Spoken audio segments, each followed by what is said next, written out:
Seja muito bem-vindo ao nosso primeiro editorial do dia dessa segunda-feira. Pois é, eu sei que eu fiquei devendo para vocês nesse final de semana, mas assim, foi um pouco difícil para trazer vídeo para vocês, gravação. Não nego para vocês que o fato de trabalhar sozinho às vezes é um pouco puxado, tá? Então pretendo logo arrumar alguém para estar me ajudando para não deixar vocês na mão, tá? Já são 4 anos que a gente faz esse conteúdo de domingo a domingo e nos últimos dias eu tive mais cansado, o escritório deu mais trabalho, a empresa de exportação e imigração acaba que a gente precisa dedicar um pouco mais, mas voltamos, né, para trazer conteúdo de qualidade, tá? Hoje, dia 28, segundona, dia de trabalhar para a Janja poder viajar. E vamos para cima, né? A gente tem muita matéria. Tem essa aqui do Marco Rubio que, meu amigo, né? Essa aqui é de arrancar o dedão do pé, né? Porque eu tô vendo uma investida aí muito grande do Donald Trump contra, né, o bigodudo do Maduro. E aí a forma que o Donald Trump especificou, né? A forma que o Donald Trump classificou o regime da Venezuela dessa vez mostra que pode ser que ele esteja disposto, né, a tomar algumas medidas um tanto quanto mais sérias. Outro tema que nós vamos discutir aqui também é sobre um cálculo político do governo Lula, tá? E aí, falando sobre possível prisão do próprio Bolsonaro, a gente vai discutir um pouquinho sobre isso. É óbvio que a nossa novela preferida não vai ficar sem nenhum capítulo, né? O governo Lula tenta comprar briga depois que o Donald Trump confirmou que realmente as taxações virão, né? O secretário do Donald Trump cravou a informação de que a sanção vai chegar, né? A oposição já fala em custo Moraes, né? O quanto que a existência do ministro Alexandre de Moraes custa para os cofres públicos, né? Com esse tarifaço, já entende que a hipótese do tarifaço é culpa, né, do Donald Trump, do Alexandre de Moraes, que o Donald Trump está aplicando, e do Lula, né? E aí já estão falando que a oposição vai ter uma pauta única agora, que já não é mais anistia, é impeachment do ministro Alexandre de Moraes. A imprensa já entende que a lei magnífica vai chegar com pressão, né, com sanções muito pesadas, e aí, né, nós vamos falar também do impacto que essa sanção está dando, né, no cenário político para 2026 e aí dentro da própria direita, tá bom? E vamos entender tudo isso nesse editorial. Então, esse é o nosso Café com Política. Muito obrigado pela confiança e pela credibilidade. Para vocês que nos acompanham, buscam um canal de credibilidade, que, sabe, sempre traz conteúdo com seriedade para vocês, cogite se inscrever no canal e ter aí, né, sempre notícia relevante chegando para vocês. Combinado? Vamos para cima? Vamos de informação? Então vem comigo, que eu sei que você está aqui por isso, tá bom? Bora para cima. Vamos começar com essa matéria do Marco Rubio, tá? É o seguinte, o Marco Rubio resolveu comprar briga com o Maduro. Poder 360, essa matéria. O Maduro não é presidente da Venezuela. Seu governo é ilegítimo. É a própria mensagem do secretário falando em nome do país, falando em nome dos Estados Unidos. O secretário de Estado dos Estados Unidos, que é o Marco Rubio, figura que ficou notoriamente conhecida, principalmente, né, pela sua linha dura contra socialistas, né, contra a esquerda. O Marco Rubio também, né, por ter anunciado sanções contra o ministro Supremo Alexandre de Moraes, o Marco Rubio divulgou um comunicado, né, ontem, no domingo, dizendo que ele condena o regime venezuelano e que o Nicolás Maduro, né, líder da esquerda, tem que cair. Abre aspas, né? Ele falou o seguinte, ó. Um ano depois do ditador Nicolás Maduro desafiar a vontade do povo venezuelano ao se declarar vencedor sem fundamento, os Estados Unidos permanecem firmes em seu apoio inabalável à restauração da ordem democrática e da justiça na Venezuela. Mas esse não foi o principal ponto, né, da publicação do Marco Rubio que mais chamou atenção. Vários jornais internacionais, hoje no mundo militar, né, também publicou aqui falando sobre a repercussão da publicação do Marco Rubio sobre o Maduro, né? O trecho mais importante que o Marco Rubio publicou é esse aqui, ó. Abre aspas. Maduro não é o presidente da Venezuela. Seu regime não é o governo legítimo, ou seja, repudiamos qualquer ato e ação do próprio Maduro. E se qualquer ação for feita contra o Maduro, não estamos violando soberania nenhuma porque não estamos indo contra um governo legítimo. Ele escreveu além. Ele continuou dizendo o seguinte: Maduro é o chefe do cartel de Los Soles, uma organização narcoterrorista que tomou posse de um país.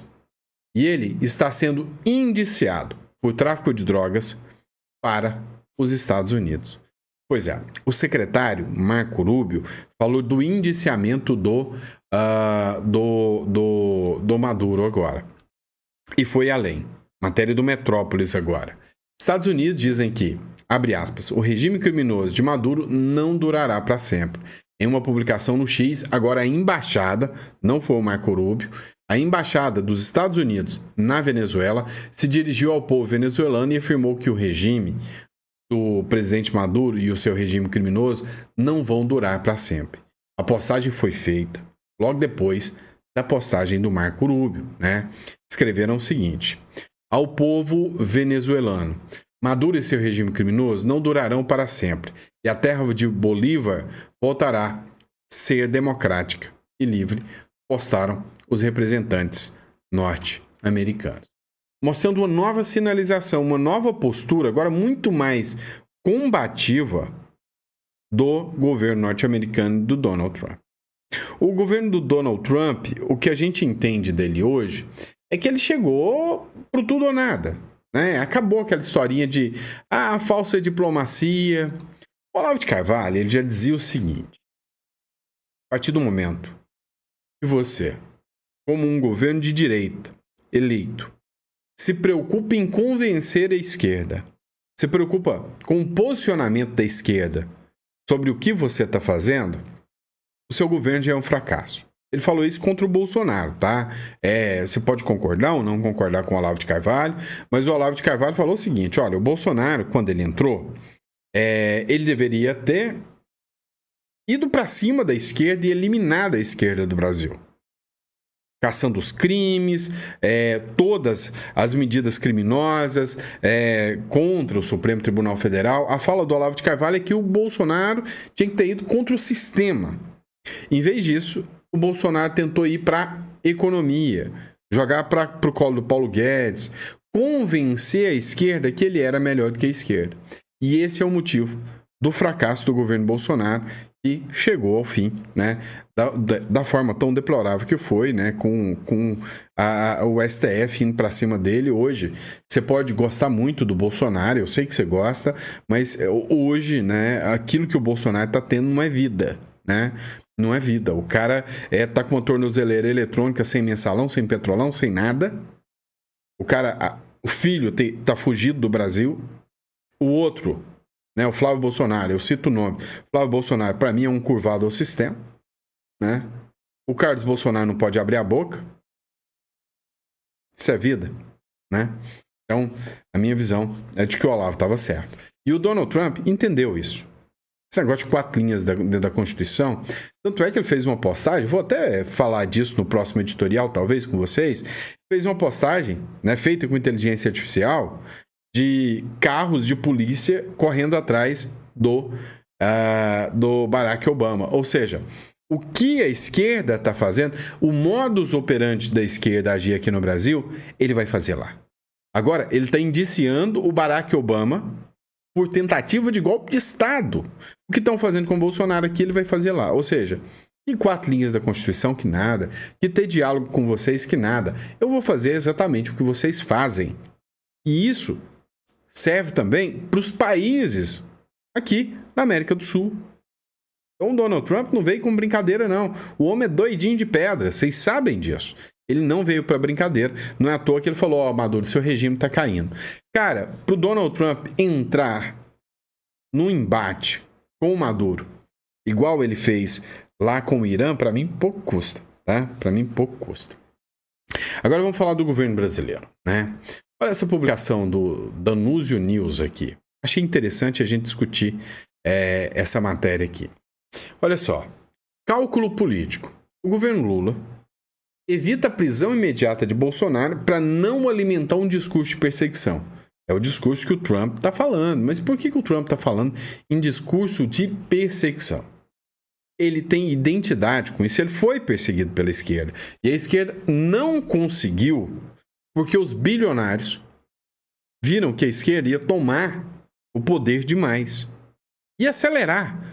Que o Biden já estava entregando o jogo, né? O Biden já não tinha mais capacidade de comandar nada. E que se o Biden ganha, né? O que eles iam fazer com os bilionários norte-americanos? Então eles viram que era necessário a direita regressar. E o Donald Trump voltou porque teve apoio de Elon Musk. E sem Elon Musk, hoje eu acho que o Donald Trump não era presidente, né? E aí o que acontece? O governo Lula, ele evita a prisão imediata do Bolsonaro, temendo que ela fortaleça a narrativa de perseguição, especialmente em meio às tensões e o tarifaço de Donald Trump. É óbvio que o Donald Trump vai acelerar se o Lula prender o Bolsonaro. O próprio Eduardo Bolsonaro falou, não se sabe o que o Trump vai fazer. Você acha que hoje o Supremo Tribunal Federal e o Lula não teme que, caso eles mandem uma prisão do Bolsonaro, o Trump não possa realmente radicalizar? Vem cá, você acha que essas cartas não estão na mesa? De que, se o Bolsonaro for preso, o Trump não possa declarar sanções ou até declarar uma guerra ao Brasil? Cara, todas as cartas estão sobre a mesa. Foi quem que falou? Foi o Paulo Figueiredo, que durante uma conversa com um cara do alto escalão, né? Não, foi o Eduardo Bolsonaro mesmo. Falou, all cards on the table, né? Todas as cartas estão sobre a mesa, ou seja, qualquer coisa pode acontecer. A estratégia busca evitar ruídos diplomáticos e instabilidade interna, com Lula orientando os ministros a se absterem de comentar sobre o caso. Ou seja, a ordem do Lula é que nem comentem sobre a questão da prisão do Bolsonaro. Mas o Lula não consegue manter a boca fechada. E aí vem essa matéria da Jovem Pan, publicada ontem, né? Domingo, na verdade, há 14 minutos atrás, essa publicação aqui, dá para você ver, 14 minutos atrás. O Ministério do Desenvolvimento, Indústria e Comércio e Serviços informou no domingo que, por orientação do Lula, o governo vem buscando a negociação com a base em diálogo, sem qualquer contaminação política ou ideológica, ou seja, está sentindo a pressão do Trump. O governo diz que soberania é inegociável após Trump confirmar as taxas de 50%, mas que vai tentar dialogar com o governo Trump, que está tentando. Olha, ontem à noite, no domingo, o secretário de Trump cravou que o Brasil vai ser taxado no primeiro dia de agosto sem prorrogação. Esse aí que está na foto com o Donald Trump é o secretário de Comércio dos Estados Unidos, tá? O Howard Lutnick, tá? Howard Lutnick. Howard é do Harry Potter, né? Howard Lutnick. E ele afirmou ontem, no domingo, que, durante uma entrevista na Fox, que o tarifaço anunciado pelo Donald Trump vai acontecer em todos os países, incluindo o Brasil, que vai entrar em vigor já na próxima sexta-feira. O desespero é total. Segundo Lutnick, tá, um dos auxiliares mais próximos do próprio Donald Trump, não há mais espaço para prorrogação de prazo. As declarações foram compartilhadas, além da Fox News, na conta oficial da Casa Branca. Abre aspas, olha o que ele falou aqui.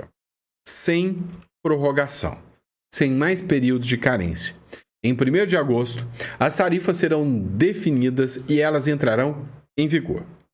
A alfândega começará a arrecadar o dinheiro, fecha aspas, disse o Lutnick, né? Apesar de descartar qualquer possibilidade de negociação, o próprio governo Trump falou, eu não quero negócio, não quero negociar nada.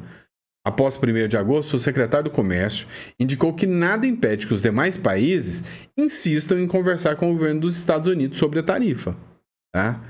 Mas diz que as pessoas podem falar depois que as tarifas vierem, mas que as tarifas chegarão a isso pegarão.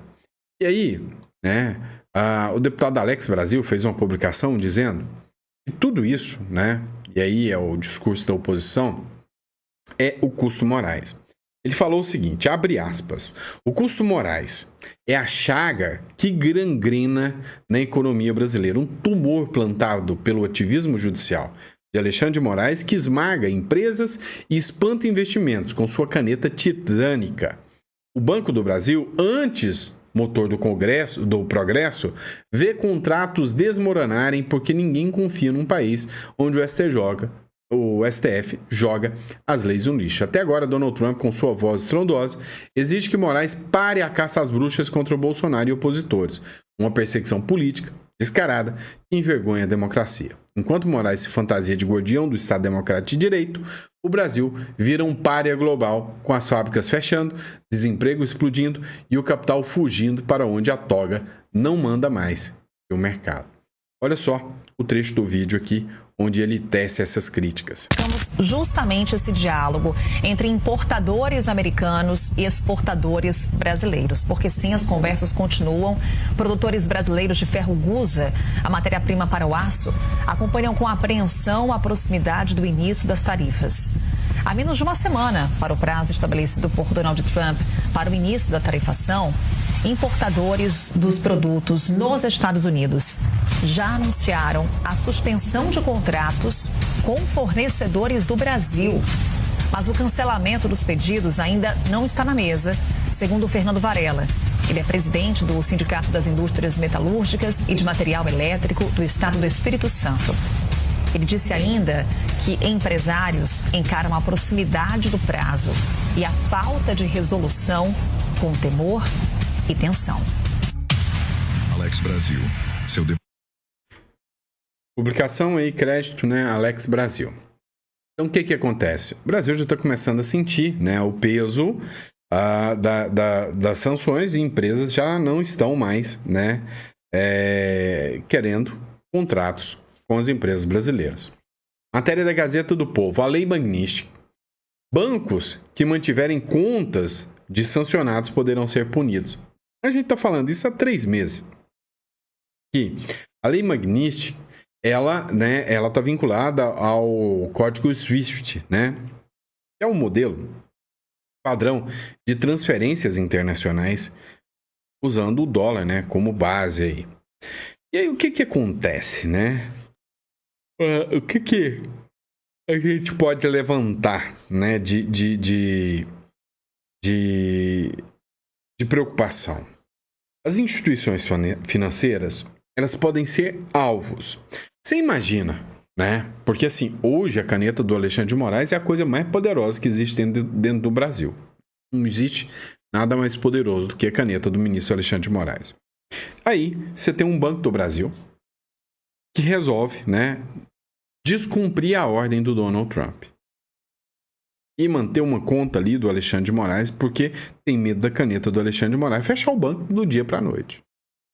Mas, se continuar com a conta do Alexandre de Moraes, o Donald Trump pode excluir o Banco do Brasil do sistema SWIFT. O que vai acontecer com todos os investidores que estão lá? Vai tudo quebrar.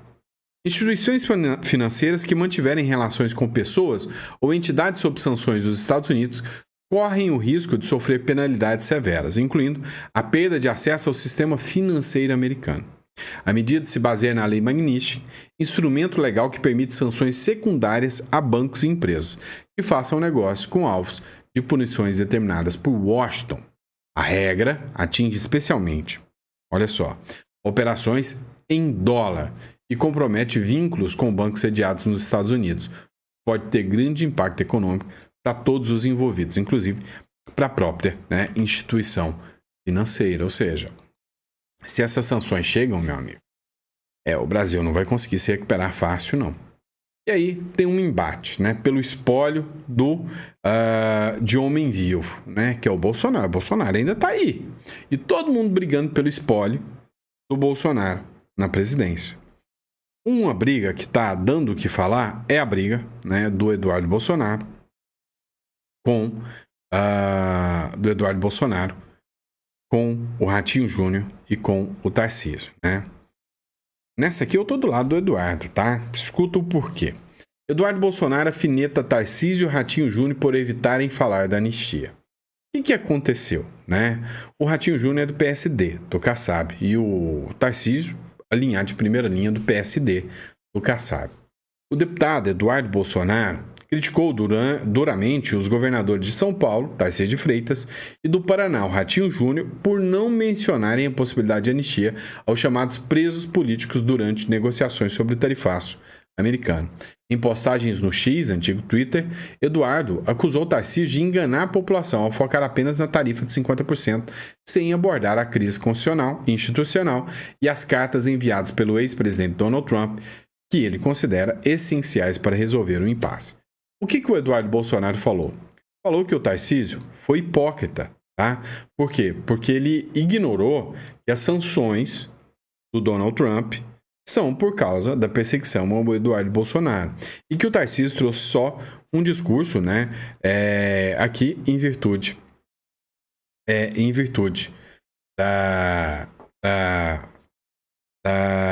das tarifas. Ignorou o que está acontecendo no Brasil hoje. Vou trazer um trecho aqui. É uma crítica, professora Paula Marisa, o crédito da matéria, tá? Eu sempre cito os créditos. Ela tem um canal no YouTube também. Já cheguei a ver postagens dela.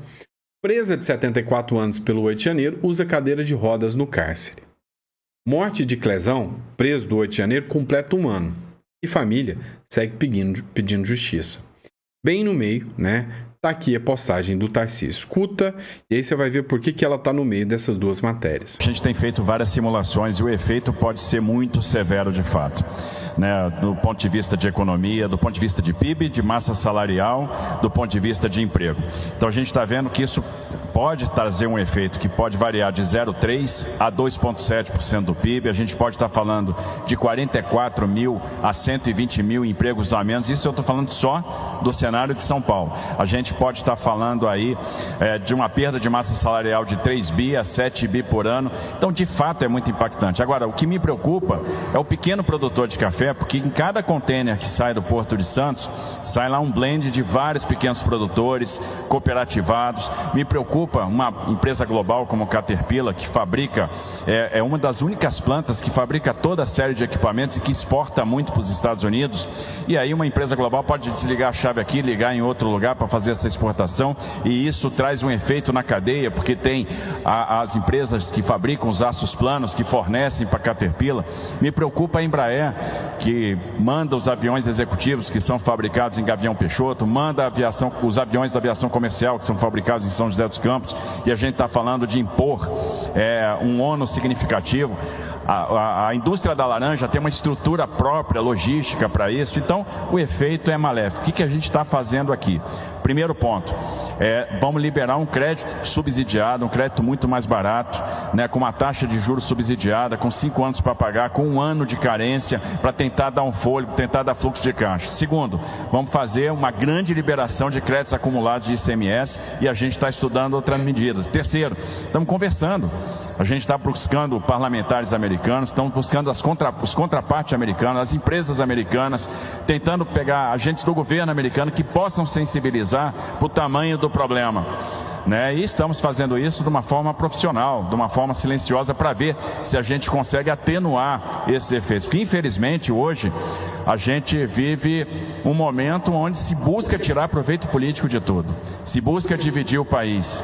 E aí o Ronald Reagan tem uma frase que é célebre, né, e que é super importante, super atual para o momento que a gente está vivendo. A gente nunca vai fortalecer o fraco enfraquecendo o forte. A gente nunca vai fortalecer o assalariado prejudicando o empregador. A gente nunca vai ajudar aqueles que precisam da ajuda permanente do Estado, fazendo o que eles deveriam também fazer. E é isso que a gente não pode aceitar. Esse cenário de nada pode estar acima do interesse nacional. E quando a gente fala em soberania, a pior agressão à soberania é a divisão interna. A divisão interna é o que enfraquece o país. Então, se a gente não botar a bola no chão, não agir como adulto e não resolver o problema, quem vai perder é o Brasil. E a consequência virá. E aí nós vamos trabalhar para que a consequência não venha. Vamos lá. Essa matéria do Metrópolis, né? E aí a gente precisa levar em consideração 2 pontos. Vamos falar como gente grande aqui, tá? Sem auê, sem oba-oba, tá? O primeiro ponto que vocês precisam saber, tá? Eu concordo 100% com os discursos, né, de que primeiro tem que discutir a liberdade e a economia, né, ela não pode existir sem a liberdade. Afinal, quem é que vai investir num país onde, né, por uma briguinha com o juiz, ele manda bloquear uma outra empresa, como aconteceu com a Starlink, em relação ao X? Então, assim, é óbvio que o atentado contra as liberdades que acontece hoje no Brasil impacta demais a economia. Então, você falar só de economia sem entender o impacto do ataque às liberdades nessa economia é ser ingênuo demais. Então, a crítica do Eduardo Bolsonaro ao Tarcísio de Freitas é a seguinte: peraí, ô Tarcísio, tá falando só de economia por quê?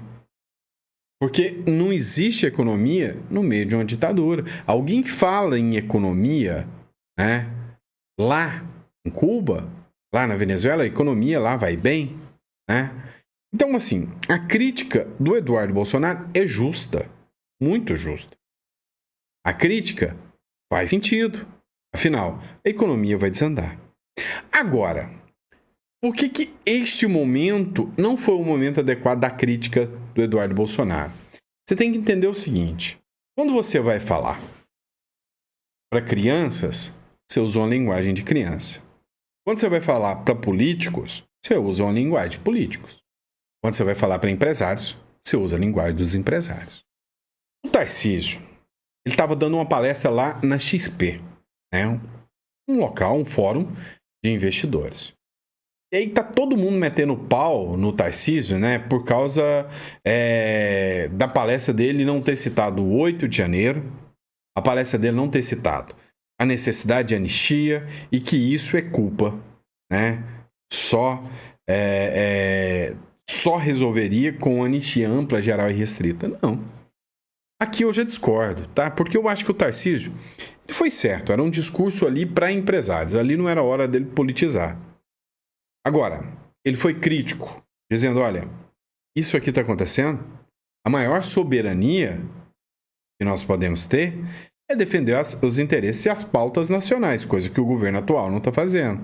Então, cara, por causa deste discurso, entrar no embate com o Tarcísio, eu acho que é contraproducente. Amanhã, se a gente tiver só o Tarcísio e o Lula concorrendo, e o resto todo mundo inelegível, eu ainda prefiro o Tarcísio. E aí, você descer a linha no Tarcísio agora, é contraproducente, tá? Concordo com o Eduardo sobre as suas críticas, de que não há economia pujante, né, sem liberdade. Mas, cada coisa no seu momento. E aí, matéria do Metrópolis. Inimigo comum. Tarcísio, Caiado e Ratinho vêm à direita unida em 2026. Em meio à profusão de pré-candidaturas da direita à presidência da República nas eleições, 3 dos governadores cotados para disputar o Planalto no ano que vem manifestaram nesse sábado confiança de que o campo conservador estará unido contra o presidente Luiz Inácio Lula da Silva, que deve tentar a reeleição. O Bolsonaro vai apoiar um desses 3. Tá? Se você está achando que o Bolsonaro vai lançar o filho dele ou vai lançar a Michelle, esquece. Tá? O Bolsonaro vai apoiar um desses 3. E o que me agrada nesse ponto aqui, e aí você vai falar, isentão, olha lá, ó, isentão. O que me agrada disso aqui é saber que há uma união de 3 figuras que nem de longe são os candidatos que eu quero, né? Se você me perguntasse, por óbvio, eu ia querer um candidato como o Milei, um Milei da vida, né? Então, para mim, nem Caiado, nem Tarcísio e nem Ratinho se equiparam ao Milei. O Caiado, com o discurso da segurança pública, bate um bolão, é o melhor dos 3 no discurso da segurança pública. Goiás é diferenciado, né, a questão da segurança pública. O Tarcísio, na questão econômica, é um cara que herdou, né, aí o estado mais pujante, né, economicamente, mas está fazendo um trabalho excelente. E o Ratinho também não vem fazendo um mau trabalho, né, no Paraná. os 3 unidos é muito melhor que desunidos nessa hora. Então, assim, quem não tem cão caça com gato, né? Agora, o Flávio Gordon foi repostado aqui e olha só o que ele escreveu. Essa coisa de, estou pensando no produtor, no exportador brasileiro. Não passa de mentira.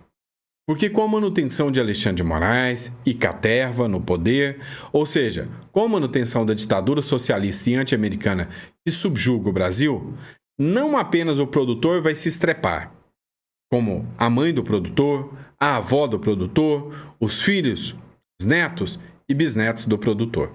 Então, vamos parar de desculpinha esfarrapada para mascarar a covardia. Cara, tá todo mundo aplaudindo este discurso aqui. E por quê? Porque o cara tem razão. Sim. Cara, se continuar esse discurso, todo mundo vai se estrepar. Só que é o seguinte, pelo menos, talvez o sistema ainda tente fingir normalidade. E se for fingir normalidade, figuras como Tarcísio, Caiado e Ratinho agora radicalizarem, só vão deixar os caras inelegíveis. Eu defendo, né, a não radicalização. Você quer um exemplo? Vou te dar um exemplo. Para mim, o Brasil está indo a galope para o lado da Venezuela. Mas é galope mesmo. É galope. Qual que é o grande problema? O problema é que a Maria Corina Machado era quem dizia as verdades contra o Maduro. E quem diz a verdade contra o Lula, o que acontece? Olha o que aconteceu com o Eduardo Bolsonaro. Olha o que está acontecendo com o Felipe Barros. Olha o que está acontecendo com o Nicolas, que o TRE pode caçar ele, porque ele falou verdade sobre um livro pornográfico. Não é? Olha o que aconteceu com o Pablo Marçal. 3 ineligibilidades já. O Caiado já sentiu na pele. Teve a ineligibilidade, depois foi revogada. Quem abrir a boca e falar a verdade agora e radicalizar agora, tá fora do play. Tá fora do jogo. A brincadeirinha não vai acontecer. Foi assim. Até que precisava de alguém para ser o nome para enfrentar o Maduro. E aí apareceu Edmundo Gonçalves, o cara que não era radicalizado. O cara que estava dentro do play e o cara que pôde ter o nome dentro da candidatura. Você lembra que a Maria Elvira Salazar, né? Tinha uma outra, Elvira, né? Não, outra é Salazar, se eu não me engano, que foi tentar fazer a candidatura, o site estava fora do ar, ela não conseguiu fazer a candidatura. Por quê? Porque ela tinha o mesmo discurso da Maria Corina. Maria Elvira Salazar, não, desculpa, a Corina, tá? Errei o nome. A Corina na Venezuela. Também não deixaram. Não deixaram. Ela nem fazia a candidatura. Aí ela teve que pegar alguém lá do bolo do Centrão e falar, então, eu apoio o Edmundo Gonçalves. Tá, o nosso Edmundo Gonçalves é o Tarcísio de Freitas. Então, desculpa aí, mas concordo que o que o Eduardo Bolsonaro está falando é verdade. Mas não acho que o Tarcísio abrindo a boca e falando agora em anistia é que vai ser a solução do problema. O que vocês acham? Tô tentando, assim, ser pé no chão, tá? Se dependesse de mim, né? Tarcísio, Ratinho, todos os políticos iam falar altas verdades, ir lá acampar, fazer greve de fome na porta do Congresso, todo mundo. Só que eles não vão fazer isso. E o regime sendo quem é, o que a gente precisa? Precisa, né? De que ainda tenham nomes viáveis e disponíveis para pelo menos fazer um contraponto. E para pelo menos depois tentar abrigar e ter uma resposta como a do Marco Rubio agora. Olha, o fulano de tal, o Lula ou o ciclano não é o presidente eleito. O Maduro não é o presidente eleito. Ele é só um líder de cartel e não vai durar para sempre. Nós vamos para cima. Agora, se não tivesse a eleição com Edmundo Gonçalves para ninguém para concorrer, será que os Estados Unidos ia ter a possibilidade de falar isso? Pois é. Não sei. Deixe seu comentário aí. O que você acha sobre essa situação? Fechou? Obrigado, pessoal. Fica com Deus. Eu vejo vocês daqui a pouco, meio-dia, no próximo editorial.